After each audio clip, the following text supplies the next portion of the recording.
各位来宾，接下来呢，我们要为大家带来精彩的主题，让我们以热情的掌声欢迎 Vasu Jakkal 为我们带来的主题是 Ambient and Autonomous Security Building Trust in the Agentic AI Era. Please welcome Corporate Vice President, Microsoft Security, Vasu Jakkal to deliver her keynote speech. Welcome. Well, good morning and ni hao. It's wonderful to be here with you all at the IT Home CyberSec event. And personally, this is a very meaningful time for me as well because this is my very first time in Taiwan. And it's been a wonderful trip so far. Now, Taiwan stands at the heart of the global technology ecosystem. And that puts you at the center stage of the cybersecurity landscape and the threat landscape. Naturally so. And as we think about cybersecurity, as Danny shared before, today's cybersecurity is not just about protecting systems. It's about building trust. It's about national resilience, as the theme of CyberSec goes. And it is about economic stability. Now let's talk about trust. Because when we think of trust today, in many ways, it's the most important thing and has never been more critical. And at the same time, given the volatility of our world, it's never been more fragile. And naturally so. But before we get into it, let's take a step back and look at what is AI doing for us. Now, I know you all are proficient in AI, in agents. You all have your own agents. These agents are joining our workforce. AI is transforming, and we are on this next phase of transformation that Microsoft calls frontier transformation. We're unlocking new possibilities, finding the cure for the uncurable, solving that one thing we couldn't, producing the world's greatest musician, enabling writers to write a story a day, a book a day, exploring new frontiers in space. AI is unlocking new possibilities for us every single day, changing our world, humans and agents working together, elevating human ambition. As an AI optimist, I am thrilled about the possibilities it's creating for us. But like you all, I'm also a security professional. And it reminds me of the great responsibility that we carry to ensure that AI is a force of good in the decades and generations to come. The stakes are incredibly high today. Trust has never been more important. And rightfully so. As you've heard today, loudly and clearly, the threat landscape is escalating. Look around you. Every day there's a headline. You're seeing a sea of AI-powered attacks. Whether AI is being used to make social engineering more effective, whether it's used to automate large parts of the attack kill chain, whether it's used to generate malware in self-generating loops and rewrite itself, whether it's used to manipulate agents to become double agents or row agents, or just help with great recon. Never mind our favorite deepfake videos. These headlines are all around us. And we are at an inflection of early use of AI-powered attacks. Now, Microsoft processes 100 trillion signals every single day. We track 1,500 unique nation-state and financial crime actors around the globe. And as we look at the front lines of the threat landscape from a unique vantage point, what we are seeing is that attacks are prolific everywhere. every continent, every country, every region.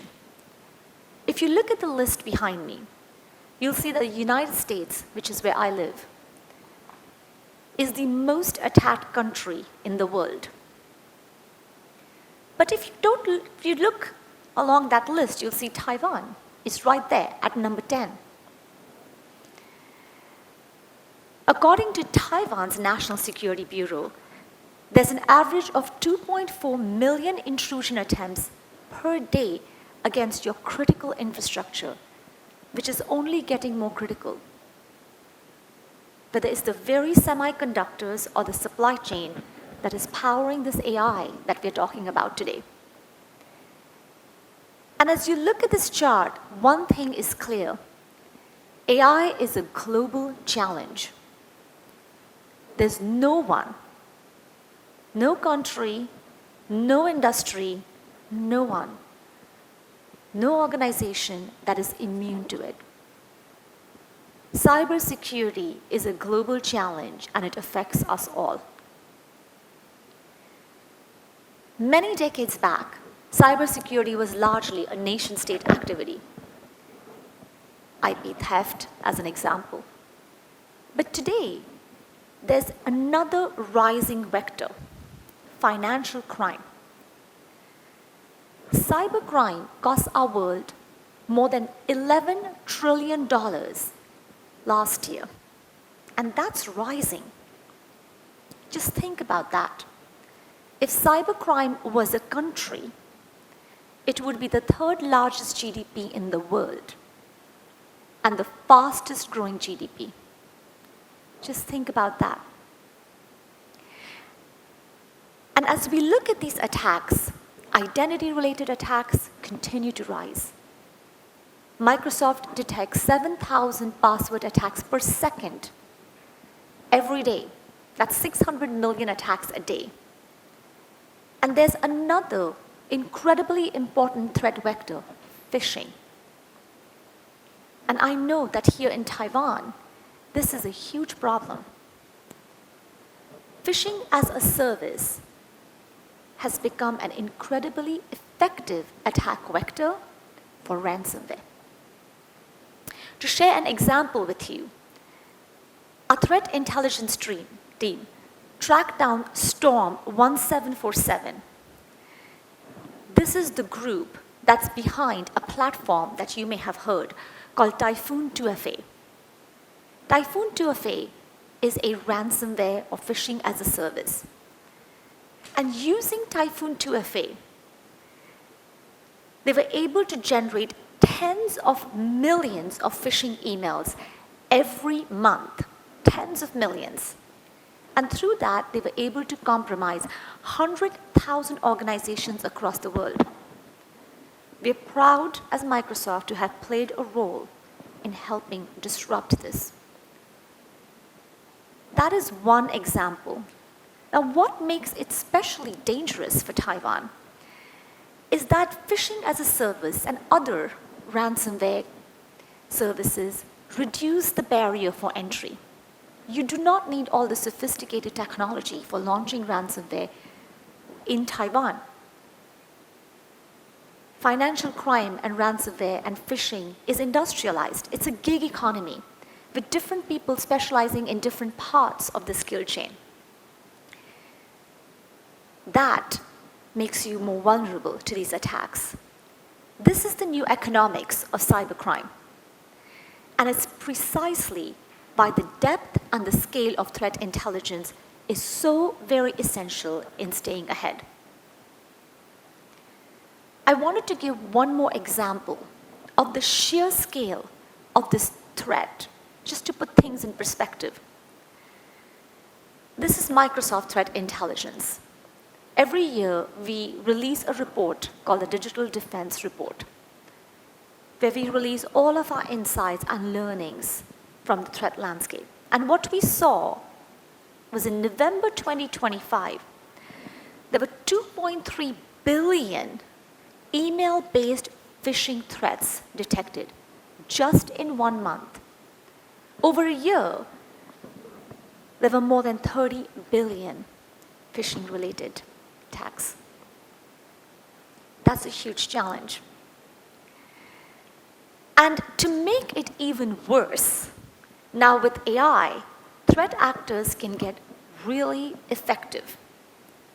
In fact, using AI to automate phishing and to create more productive and more effective phishing lures, which prey on our human vulnerability, our curiosity, threat actors were able to see a 54% click-through rate compared to just 12% without AI. That's a 450% increase. Think about that and what that means for our future, and what that number is going to look like the next time we talk. So what does this mean for all of us? Clearly, it's challenging. I don't have to tell you that. You're security professionals, you're experts in your domains, you see it. And we can go into a lot of examples. But what we do know, that this is a fundamental defining moment for security. And security as we know it, as you know it, needs to change. Because this age of AI is different than anything else we've seen. Agents bring a new workforce. They're autonomous. AI thinks.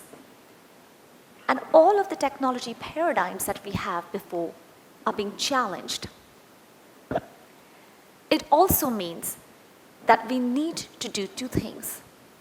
Our protection needs to be at the speed, the scale, and the sophistication of AI. And we need to be comprehensive in how we think about it. Based on our learnings, based on our customers' perspective, based on how we protect Microsoft, we believe that security in this era of AI needs to be ambient and autonomous. Now, both of those are really important words. Ambient means it's infused everywhere. It's built in, not bolted on. And the reason it needs to be ambient is because your AI is ambient. You are using your AI in workflows. You are using AI in deep operational flows. AI is no longer assistive. Yes, of course, we still use AI as assistive. We still use agents which are task-based, but they're increasingly becoming more autonomous. If you just look at the models that are being released by the AI labs, whether it's Claude, Mythos, or it's OpenAI, these models are getting very, very powerful. And if if security doesn't become ambient like the AI it supports, we will not be able to scale. Now, the second part of this is autonomous. Equally important. We cannot defend against AI attacks with human scale. We simply cannot. I talked to you about the scale just a minute back. How do we keep up, especially in a threat landscape which is asymmetric to begin with, where attackers always have had an advantage because all they need to do is find one gap. All you need to do is address every gap. The playing field was not equal. And that's why we have to use AI in security. We have to use agents in security. That's autonomous. What we think about the future of security, it's agentic, where agents are in the workflow of our security teams.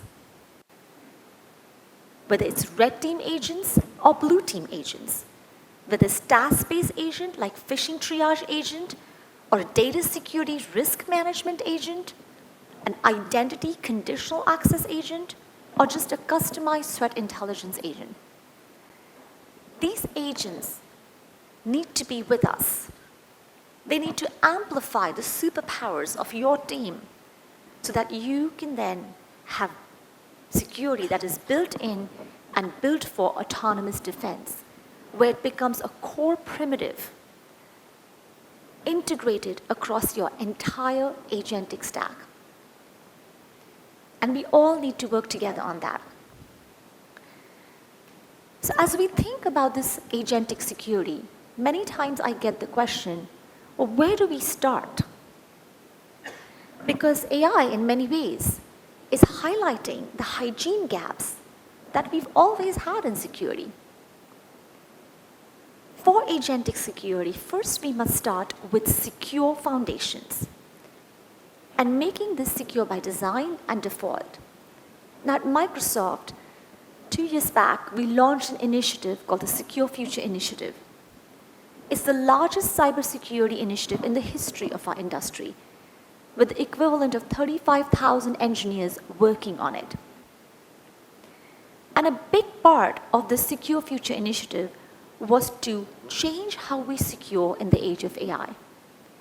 It had 3 pillars, which is what you're seeing here. Secure by default, secure by design, and secure operations, together securing the foundations. Whether it's your data security foundations, with all of that data classification and data labeling, your identities, making sure that you have conditional access, multi-factor authentication, phishing resistance credentials, passkeys, your endpoints, that you're not just thinking about reactive defense, but you're utilizing things like predictive defense, automated disruption, your cloud, where you're thinking about cloud native app protection and cloud security posture management together, hand to hand. And you're securing those platforms, or it's your apps, making sure you understand what your environment is and what is in it. These are the foundations, the hygiene that you need to start with. And if I were to summarize your hygiene, I would say secure your data, secure your identities, and make sure you have the best threat protection 24/7. Now, as you get these secure foundations by design and default, we need to then expand these protections to agents. And this is no small feat. I've been talking to many customers in Taiwan, and the number one question I get, whether it was at RSA, our Global Cybersecurity Conference in San Francisco, or whether it's here, is how do we secure agents? Actually, the first question is, how do we even discover agents? IDC projects that there's going to be 1.3 billion agents that are going to join the workforce by 2028. To give you an idea, if you look at India, the most populous country in the world, the population is 1.4 billion. And that number is just going to go up. In fact, 80% of the Fortune 500, based on our research, are already using agents. That's incredible. But there also is a visibility gap. Because only 29% of the employees and organizations we surveyed said that they have turned to unsanctioned AI agents for work tasks. That's a problem. How do you detect that? And only 47% of the organizations say they actually have the security controls they need. So while it's absolutely incredible to see us use and scale agents and get more effective, and it's all of these cloud agents and endpoint agents now with OpenClaw coming in, the gap for security is widening. And it is super critical that we address these gaps. Because if we don't, these agents are going to be double agents. I'm sure you saw the recent headlines from Meta on rogue agents. That's what we mean by double agents, where they can get manipulated. And the 4 challenges that we see when it comes to agentic AI is agent sprawl. Number 1, how do you even find the agents in your environment? How do you make sure they have an identity? How do you onboard them and offboard them? What permissions do you assign? How do you make sure that they're not overprivileged? How do you make sure that the data that they access is secure? Agent sprawl, number one. Data security and data leakage. What are your agents accessing? How do you make sure that data is not confidential? And if it is confidential, and if that agent does have permission, how do you prevent it from sharing with someone else? What are the policies that you have? External threats. Remember I talked to you about AI-powered attacks. Well, there's all these new attack surfaces that we never had before.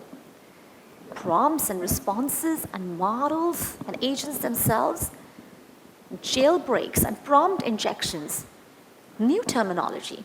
How do you make sure that your agents are protected against these attacks? And then finally, regulations.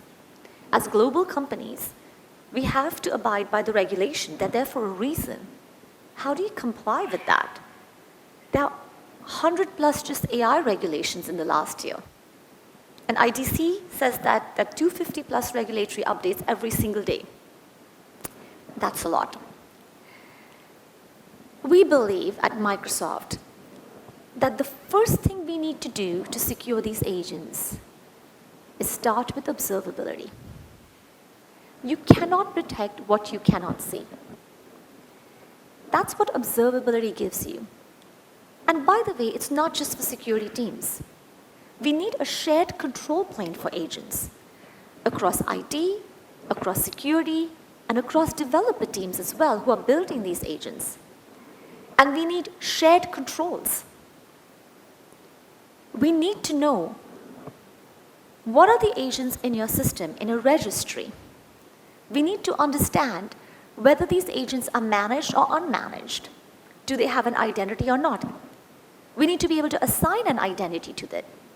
We need to be able to see how these agents are working with each other. We need to make sure that there's threat protection controls to protect these agents.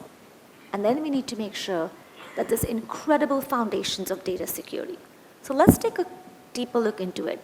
First and foremost, start with identity when it comes to agents. We need to view these agents as active participants, not passive. Sooner than later, your primary interface into your data, your logic, and your apps is likely going to be agents.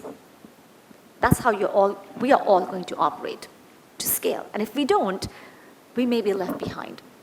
Well, if that happens, then you need a dynamic identity. This identity needs to have conditional access. The very classical principles of zero trust need to be expanded to agents. And zero trust starts with identity. Manage least privilege access, verify explicitly. Your agents are going to need a dynamic identity. You need to then infuse threat protection, which is not responsive and reactive, but is continuously learning and adapting. Because remember, the agents are continuously learning and adapting. If you have malware tools that continue to self-generate, or you go now with new models, you can go from vulnerability discovery to attack, like the whole cycle has collapsed. You cannot have traditional ways of doing threat protection, which are intermittent. It needs to be continuous. Continuous discovery and risk assessment. Real-time, 24/7 monitoring. And then, of course, using agents for threat detection, for threat hunting, for predictive intelligence. We need to make sure we are doing that. Defending against novel threats is going to be one of the most important things security teams are going to have to do. Because if not, your agents really are going to be risky insiders. And we know that insiders are responsible for 20% plus breaches today without AI. If your agents become these double agents, that's super challenging. And then the third pillar of securing agents, data and data security. What is your data posture? Where is your data? We need to understand that. So many organizations still have big gaps when it comes to data hygiene. Is your data labeled? Is that labeling automated? When your employees, when your team members, or when you create data, and when your agents create data, how do you make sure it has the right sensitivity labeling? And then what are the policies? Can your AI access confidential files or not? What's the role-based permissions and controls that you're going to give them? A classical RBAC. How do you make sure that you're defining these policies? And are those policies automated? We need to think about that. Finally, we've got to have this continuous governance. Danny, the MasterCard's Asia Pacific CISO, left you with governance and compliance as a key theme. I cannot emphasize how important this governance is going to be in the future of agentic security. It needs to be identity first, policy driven, behavior aware, and self-enforcing for us to scale. The last piece I'll come to is we cannot secure agentic AI without using agentic AI in security. We simply cannot scale defense. Let's use these agents. Now, what you're seeing on this slide is what Microsoft introduced. We have more than 100 agents for security that we have. Some of them are our first party that we introduced, and many of them are working with our partners and customers. We have agents for threat briefing and threat detection and threat hunting. We have agents for identity and access management. We have agents for conditional access. And we're working on more agents. So we've got to start using more and more agents so that we can scale our defense. And for these security agents to work effectively in the self-defending loop, we need a platform. Because an agent or AI is only as good as its data. It needs to be able to access data. It needs to have this data lake which brings all of these things. It needs to have graphs that these agents can traverse. Remember, attackers think in graphs. Defenders defend in silos. That has to change. And then we need MCP servers so that these agents can pull in the data that they need. Together, these technologies change the way we do security. From manual, response, and reactive to agentic, continuous, and predictive, and proactive. That self-defending system is the future. And when we do this, perhaps, or actually not perhaps, I believe when we do this, we will change security. And for the first time, defenders will have the advantage. Because using agentic AI for security, we can tilt the balance in favor of defenders everywhere. Now, what we have learned so far, to leave you 3 learnings. Zero trust matters and must be extended to AI. Evaluations and validations are critical.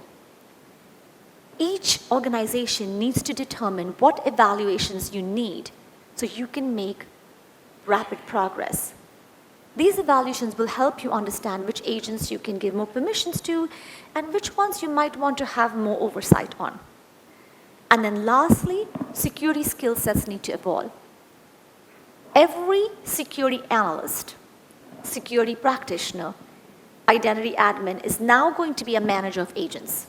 Congratulations. But how do you manage those agents? How do you govern them, audit them? These agents are going to create their own sub-agents. What does that look like? So we're going to have to evolve these security skill sets. And as we approach this journey, we must approach it with humility because there's a lot that we're still learning. As I come to a close, I'm reminded again of how vast the opportunity is for us to create an incredible world. But like all great things, security is a team sport. We, Microsoft, cannot do this alone. We need every single person in our ecosystem, in this room and beyond, to work together because the threat actors are definitely working together. And when I say security is a team sport, I truly mean it. Because what you see on this slide is a reflection of that belief in action. There are organizations across every industry and every region of the world that have chosen to partner with Microsoft on their security journey. We are honored. From global financial institutions like KPMG and ING to iconic brands like Coca-Cola, Levi's, and P&G, to critical public sector organizations like the World Bank and the US Department of Defense, they're partnering with Microsoft. But what makes this moment particularly meaningful is seeing the customers on the slide that we have right here in Taiwan. Inventec, one of Taiwan's most important technology manufacturers, is partnering with us to protect the supply chain that the entire world depends on. And in healthcare, where cybersecurity is literally a matter of life and safety, we are honored to work alongside Changgung Medical Foundation, Taipei Veterans General Hospital, and McKay Memorial Hospital, three of Taiwan's most trusted medical institutions on their security journey. Every one of these partnerships reinforces a fundamental truth. No one can secure the future alone. And Taiwan's role in this global effort is absolutely essential. I love quotes, so I thought I'll leave you with one. Because as we think about the world around us, there's so much going on. There's so much change, at times it feels breathless. But with that pace of innovation today, it's really both impossible and incredible to imagine what the future holds. I believe agentic AI is one of the most consequential technologies of our lifetime. And security is key to ensuring that it is worthy of the trust we aspire to place in it. We in this room and in this community hold this awesome responsibility to help shape that future. And at times, it's going to be a struggle. The most important work often is. But look around. We're not alone. And I know that when we work together, we will create the future we want. Thank you so much. 谢谢. Thank you, Vasu Jakkal, for your insightful speech. Thank you so much.